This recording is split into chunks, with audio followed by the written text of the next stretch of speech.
Primetime local news, serving the Lakeland and Midwest regions. Welcome everybody to another week of Primetime local news. So it is Monday, of course. Yeah. So Monday blues, but hopefully, Hopefully you're having a great Monday out there. We got a lot packed in for the show, really great show as well. But Elise is covering for sports, so what do we got going on there? Yeah, we had a lot of volleyball action over the weekend. Lakeland did really well, so we've got those highlights. And then we also have the Raiders were in action over the weekend, so some football highlights for you as well. We do love our football here, especially with the Comp and the Raiders. And what's going on in agriculture with you, Gerard? Well, in agriculture news, it's all about the harvest or the non-harvest of 2018. So I reached out to Agriculture Financial Services, and they're going to tell us what the numbers are. So look out for that in our ag story. All right, we definitely will. But right now, we're going to toss it over to Brittany, who's over at the Lloydminster Cultural and Science Center today. I'm at the Lloydminster Cultural and Science Center and joined by Kate Squizzato, and we are looking at their newest collection that just arrived here at the center, Dimension. So share with me, what is this collection we have? So this exhibit comes to us from the Saskatchewan Crafts Council, and it's called Dimensions 2017. So every 2 years, the Crafts Council has submissions. It's an open submission, and a panel of jurors select different pieces that will be on display and travel throughout Saskatchewan and potentially even the rest of the country. And now this isn't just artwork that's on the wall. It's a variety of different textures and dimensions, like it's known as. Describe to me some of these pieces that we have. So some of the pieces are more furniture. We have a couple of two-dimensional hanging wall pieces. We've got textiles, sculptures. We have a variety of different pieces. There are some wood turnings that are quite beautiful, as well as some jewelry pieces. And now this collection, you said, has been to multiple parts across Canada, and it's been featuring Saskatchewan artists, and people are able to purchase these items. That's correct. So all of the pieces are available for purchase. Anything with the red dot has already been purchased, and if you do purchase something, you can collect it at the end of the show. And now, when will this be here until? This is here until November 17th. So there is still a fair amount of time for people to come down and to see it and to check it out. They can come down also if they want to inquire about making a purchase. Can they speak to yourself? We'll put them in contact with the Saskatchewan Crafts Council, and they will contact the artist on their behalf. Perfect. Well, thanks for sharing that with us, Kate. We're going to have more coming up from here, and we're going to be showing you more of the exhibit and talking about some of the pieces and a few of the programming things that happen at the Lloydminster Cultural and Science Center. But right now, we're going to head back over to the studio, and we're going to check in with them. Awesome. Thank you, Brittany. This morning marked the opening of Lloydminster's first edible tree garden. Community fruit garden. With that. The City of Lloydminster, in conjunction with Tree Canada and the Olive Tree, has planted fruit trees that will benefit the community and families in need. It's an opportunity where a partnership between Trees Canada Foundation, a nonprofit organization, the Olive Tree and the City of Lloyd came together to develop 50 plus trees that are going to provide fruit and berries that will be used by the Olive Tree and residents of our city to be nutritious, as well as add some extra food to the tables of those that are less fortunate. Tree Canada is passionate about this program and thinks this will be a huge benefit for the community. And I believe that anything that grows at the end of the season, don't just pull it out and throw it on the compost, pull it out and eat it. So I always try and talk to organisations to try and get them to plant edible plants. So this edible tree program is right up my street. It's so wonderful. The community can expect to start getting fruit from the trees and using the garden next year. And to raise awareness for breast cancer, True Orthodontics hosted a bake sale today. The bake sale was today and will continue tomorrow from 8 a.m. to 4:30 p.m. and all donations and proceeds will go to Breast Cancer Society of Canada. All the baked goods cost around $5 to $10 and were baked by True team members. Everybody kind of knows somebody that may be affected by breast cancer. I know I have friends and family members who have gone through or going through breast cancer. This is something that everybody kind of can relate to because they know somebody that's fighting this disease. The bake sale is cash only, or you can drop off a donation as well. We've had a great response for this, and we couldn't do it without you. So this actually shows what this community is all about. A local hotel franchise has been awarded an exclusive honor that only 5 in Canada have ever received. Lloydminster's Best Western Plus has been honored with the M.K. Girton Award at the recent Best Western Hotel and Resorts Convention. Recipients are chosen for achieving a level of standards in service, quality, value, and commitment to guests. I'm very proud of our team here. I think they've done an exceptional job, and it was wonderful to see them get such a great award. We've got awards in the past, but this is the top award. The award is the highest honor available to the brand. Only 51 hotels have ever received it out of 2,100 locations in North America. Those chosen must be in the top 5% in quality assurance. And 9 years ago, the acquisition of a portable ultrasound was a major addition to the hospital. And as our Brett Holden finds out this week's retrospects, some new equipment has made its way to the Lloydminster Hospital.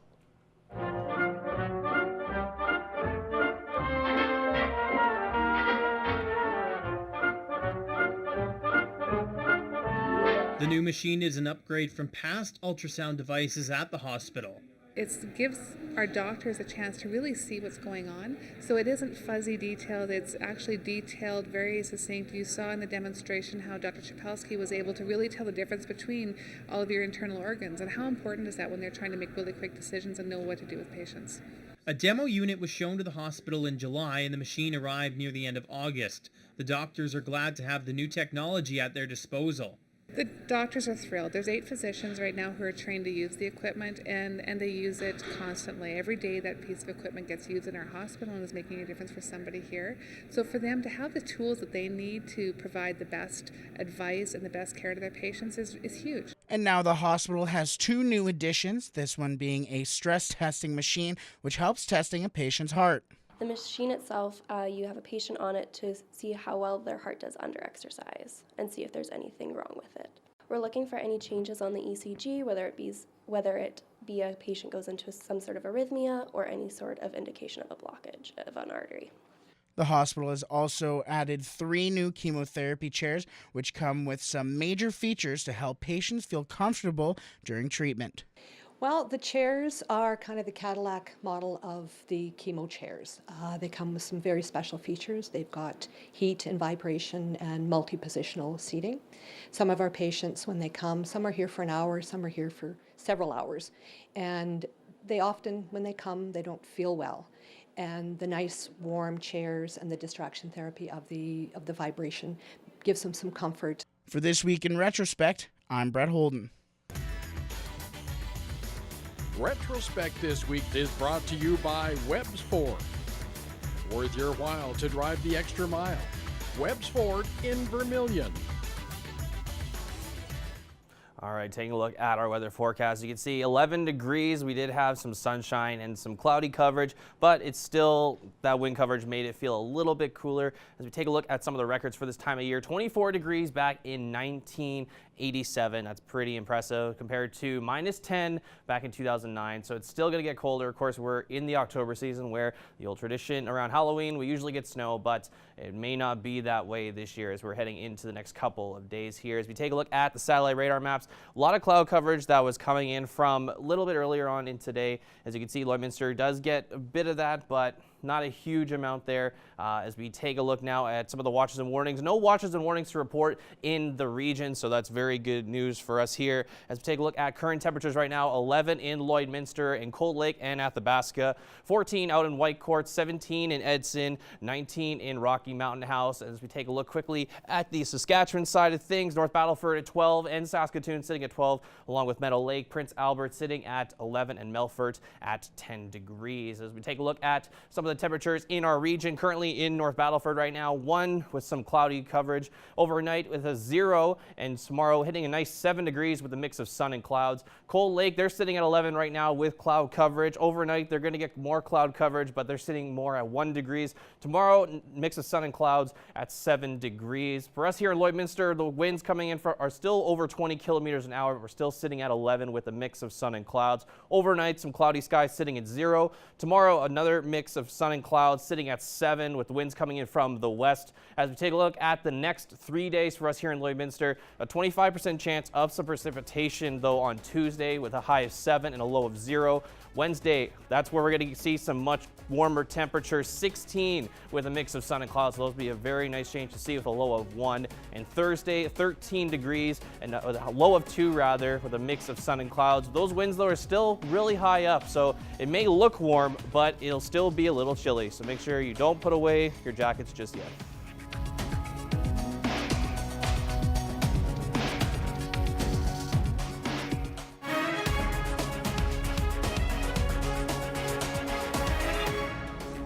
Welcome back. Well, ag groups like Team Alberta are estimating provincial crop losses at over $3 billion. I had the chance to break down some of the numbers as Harvest 18 hangs in the balance.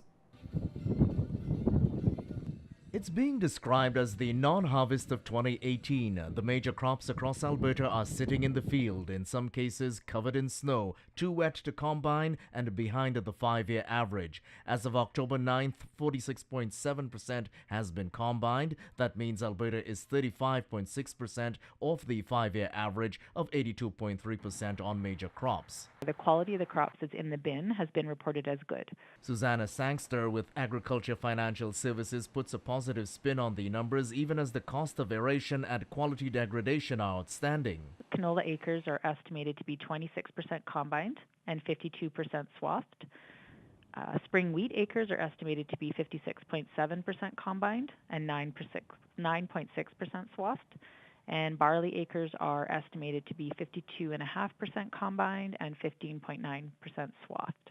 AFSC feels there's about 7.8 million acres across Alberta waiting to be harvested. Lloydminster is in the central region. All crops are at 43.7%. The 5-year average is 82.1%, so our area is 38.4% behind the 5-year average.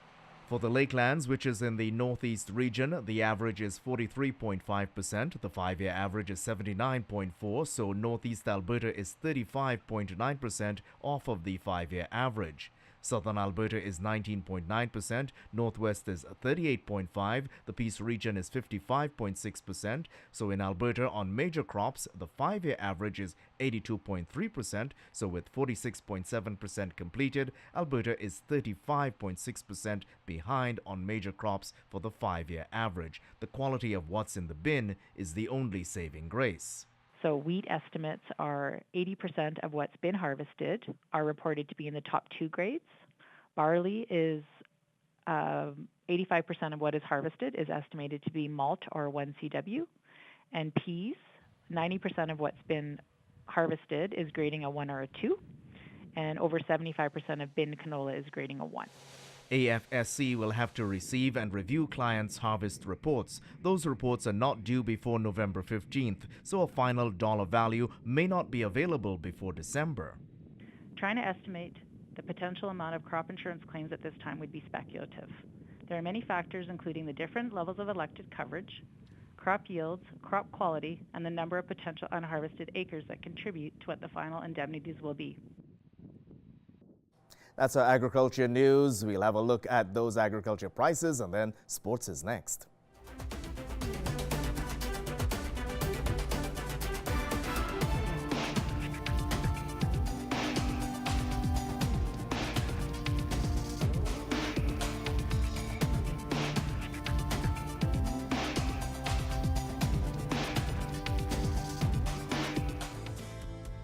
City Center Auto Body is proud to offer the Paintless Dent Removal System. This works by going behind the panel, working out small dents. Lloydminster's trusted auto body shop for over 35 years. Taking a look at sports now, the Lakeland Wrestlers volleyball team played the Grand Prairie Wolves this weekend and completed the clean sweep. The men took 3 straight sets on Friday, including the 3rd set that finished in a 30-28 victory for the Wrestlers. Alexia Walliser finished with 9 kills on the day. Heading into Saturday, Lakeland took the first 2 sets, but the Wolves took the 3rd. However, that would not quite be enough as the Wrestlers put the game away in the 4th set with a 25-22 win. Walliser added another 12 kills, and Tyler Williamson had 4 blocks. The women as well won their games 3-0 and 3-1 1, including one set that went all the way to the 34-32. Lakeland had 46 kills on Saturday, including 12 from Annika Koos and 11 from Shelby Becker. Both teams are now tied for first in the North Division. And the Holy Rosary Raiders went up against the Bonnyville Voyageurs for this weekend for a big matchup. The Raiders kept the Voyageurs to a single field goal and a touchdown, but the Raiders' 27 points would prove to be too much for the Voyageurs. 3 of the Raiders' touchdowns came on the ground. The Raiders' next game is semifinals on Saturday. And the Canadian women are going back to the World Cup.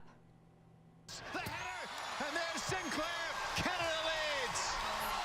Christine Sinclair scored twice as Canada beat Panama 7-0 in the semi-final of the CONCACAF qualifying tournament. The win secures Canada's spot in next year's Women's World Cup in France. Meanwhile, Sinclair now has 177 international goals, good enough for the second on the career list among both men and women. And now we're going to head back to Brittany, who's at the Cultural and Science Center. Kate joins me again, and we were talking about how there is 36 different pieces in this exhibit, the new Dimensions, and we actually have the award-winning piece that's here. It's called Intimacy, and the artist is from Saskatoon, so just a little while down the road. Now, tell me about this piece. So this piece is created by Michael Hosteluk, and as you said, he's from Saskatoon. So this piece actually won the Dimensions 2017 award for outstanding entry. So as you can see, this is a little bit of a different piece. It is an acrylic piece, and it's very interesting in the way he's presented this idea of intimacy. They're, two very separate entities, and yet the way they're kind of connected, the way they're facing each other, creates that kind of level of intimacy that we don't necessarily see in pieces of artwork like this. And what kinds of things are, the panel looking for when they're selecting the piece to be the top piece? So they're looking for a variety of different things. They're looking for, how that piece represents kind of that level in that field, as well as, how these pieces represent that idea that's behind them. And now right beside us here, this is actually Kate's favorite piece in the collection. So share with me, why is this your favorite? So I really quite like this piece just because of the various types of media in it. So we've got wool, there is a beautiful silk scarf in there. She's used bits from nature, so rocks and driftwood, that kind of thing, to create this really wonderful scene of these playful otters, and this piece is actually called Playful.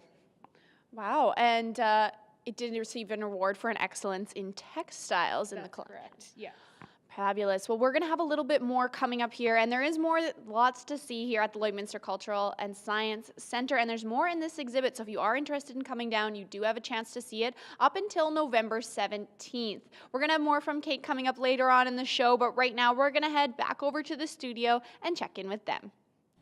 All right, thanks very much, Brittany. Take a look at our photo of the day sent in by Shelley. Is a nice, gorgeous leaf that's on a bed of snow. If you have any photos of the weather that you would like to send to us, make sure you send them to tvnews@newcab.ca. We'll happily put them on the air. As we take a look currently at some temperatures right now, still sitting at 11 degrees, as well as Marwayne, Cold Lake, and Bonnyville all sitting at 7. Provost at Macklin sitting at 12. Wainwright and Vegreville and St. Paul are sitting at 10.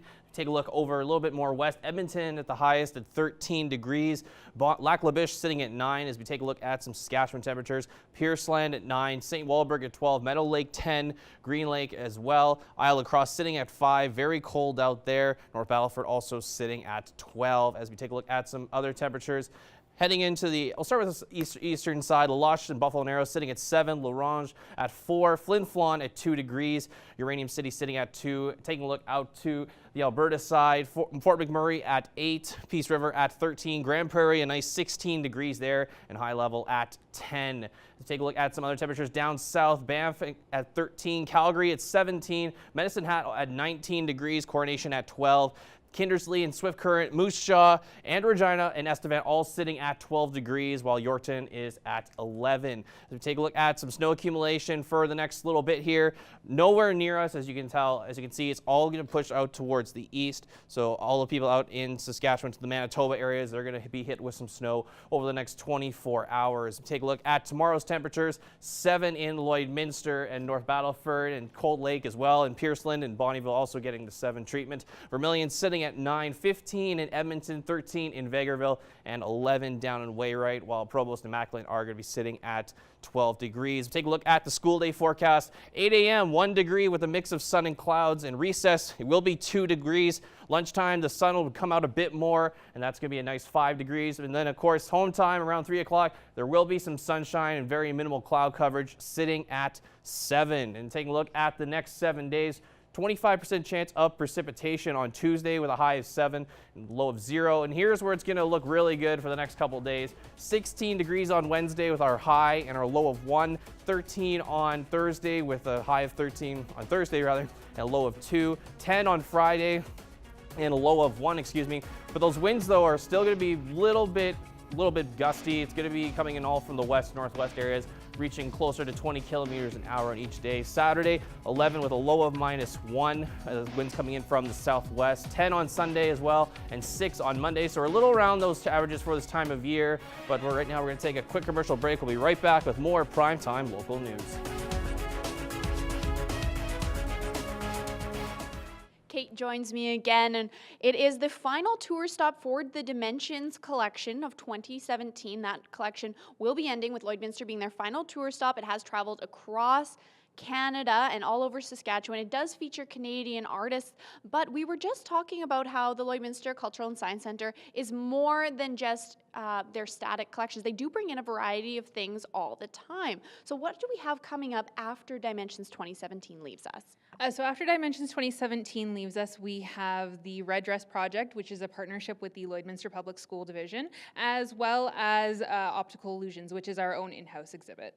So if you haven't been here in a while, you would still see all of the same, some of the static exhibits, we could call them? That's correct. We do have 3 permanent gallery spaces that never change. And then we do have the ones that rotate and move. So our next, you said the Optical Illusions is also coming? Yes, that one will be opening at the beginning of December. The Red Dress Project opens at the beginning of November. And are these all different exhibits that would appeal to a variety of ages? Yes, they are. So our Red Dress Project will be more of an adult exhibit, but the Optical Illusions will have a lot of interactives that'll be fun for the kids to enjoy. And do we get the Dimensions collection every single year? Is that something that comes here regularly?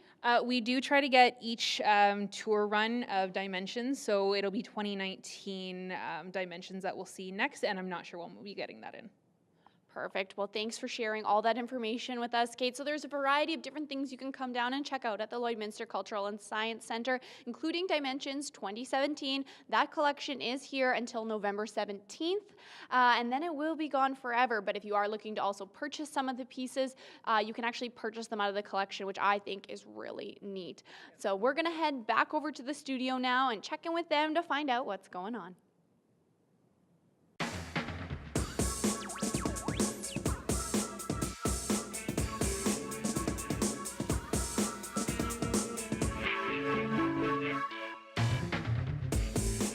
All right, time for our question of the day Yeah. part of the show. And since Halloween's coming up, we asked, how much do you spend on Halloween? We had a few people comment, and one said $65, but of course that depends on how much candy that they've eaten, if they've eaten all the candy that they bought. But I guess that can mean a lot of things, because decorations, costumes, candy. You were telling me you spend $60-some, and that's just on decorations. I right? haven't bought any candy yet. Not Not bought any. That seems like so much. And we went out buying, looking for something to dress up the dogs in. Yeah. Well, then the costumes. We started at sweaters, yeah. mind you. Yeah, I don't spend nearly close to that. I'm maybe like $10, $20, just like the candy, and that's about it. You just have the candy. Reuse the Halloween costumes from years and years, and then you just don't have to buy anymore, right? Yeah. So unless you really decide to dress up to go out to a particular Halloween party, that kind of thing. Right. Yeah, that's true. Sometimes it depends. Depends on the year, I guess. I still let my parents deal with that because they just have all the candy. Even we'll have that after our Halloween's over. We'll still have bunches of candy. But that also happens, yeah. That's not fun because you get to, cause now you're tempted to eat all of it, and then you're like, oh, well. Resist. I know. Do you get a lot of kids at your house for Halloween? Not so much. A lot of the functions actually, like there's the one at Synergy. I know there's one of the seniors' homes downtown. They open from about 3 o'clock. And so the kids kind of move around, but I think, what did we do? We were anywhere from 10 to 20 last year, actually. That's not too bad. That's not too bad. That's not bad at all. Alrighty. Well, we're gonna go to our favorite part of the show. Of course, it's my favorite. It's the pets of the day. We all love this here. So let's take a look at some of the pets that we got here. This is Princess Ilaria. This is submitted by Verlaine. I hope I pronounced that correctly. Nice little cat, just looks like a little cross-eyed, but it's still nonetheless really adorable. Verlaine, sorry, I just got the pronunciation correct there in my ear. Thank you for that. Let's take a look at our next pet. This is Storm, sent in by Anita. That's a good little doggo there. So proper with her paws crossed. That's a good point. So yeah, cute. that's very proper indeed. A little lady. Very cute indeed. And let's take a look at Moxie, submitted by Glenn. He's got little doggo's got his tongue out. He's ready to go. Of course, he's got some snow in the background there. Of course, that's not really seen much around here at the moment. Take a look at Willow, submitted by Tina there. That's a very serious looking cat. Model pose. Still looks kind of majestic, still kind of majestic nonetheless. And last but not least, this is Rascal, submitted by Tyler. Look at those goggles on him though. They're just so such a tiny head with little goggles. It seems like a trend. We've had a few dogs with goggles. Yeah, I mean, it seems to be a thing. Now. Yeah. And if you have a pet that you'd like to submit to us, please send it to us at our Facebook page at Primetime Local News, as well as anyone that was shown on here today will be entered for a draw at the end of the week for a Pet Pad gift card. We want to see your pets. Send photos of your pet and their name to our Facebook, Twitter, or Instagram to have them featured on Pet of the Day. Your name will be entered into a weekly draw for a gift certificate from the Pet Pad. Dimensions 2017 is here until November 17th, so come down to Lloydminster Cultural and Science Center and check it out. But also while you're here, make sure you check out the traveling exhibit room, as we have a variety of different pieces of artwork on the walls and different three-dimensional pieces that have been done by all local artists. A lot of great talent in our community. Some of the pieces are for sale as well, so they're definitely worth coming down and taking a look at. Now tomorrow I'm going to be at Crispin Shoes, taking a look at fall fashion and seeing what kinds of things we can be adding to our wardrobe to stay in style and hopefully a little bit cozy warm in this crisp fall. But right now we're going to head back over to the studio and check in with them. All right, thanks very much, Brittany. Take a look at the 7-day forecast once again. Tomorrow, 7 degrees with a low of 0, 16 on Wednesday, 13 on Thursday, 10 on Friday, 11 on Saturday, 10 on Sunday. So the next couple of days should be very, very warm indeed. We're around the averages for this time of year. And of course, Monday will drop back down 4 degrees to 6 with a sun and cloud mix. But hopefully that weather will continue as Halloween comes closer. Yeah, well, it looks like a good week to get some extra harvesting in, and if you got some Christmas decorations you want to put up, you can probably get those done too. That's the tradition. Get all the good weather stuff out of the way. Maybe even like wash your car, get that done, because it'll last for a long time, or at least a week at least. Wait another weekend. Yeah, then that will change very fast. I'm very hesitant about washing my car when it's about to snow or rain, because it's like because I don't know. I'm just very skeptical. You're gonna jinx it? Yeah, exactly. Or maybe just clean the inside of the car. Yeah, even. exactly. That's true. The outside, well. My inside of the car could definitely use a washing or cleaning. You live out of your car? No, I don't, but there's a lot of things in my car that I definitely should take out of there. Lots of stuff. Yeah, exactly. Well, if that's going to do it for us this evening, folks, thanks so much for joining us. Have yourselves a great rest of your night. Take care.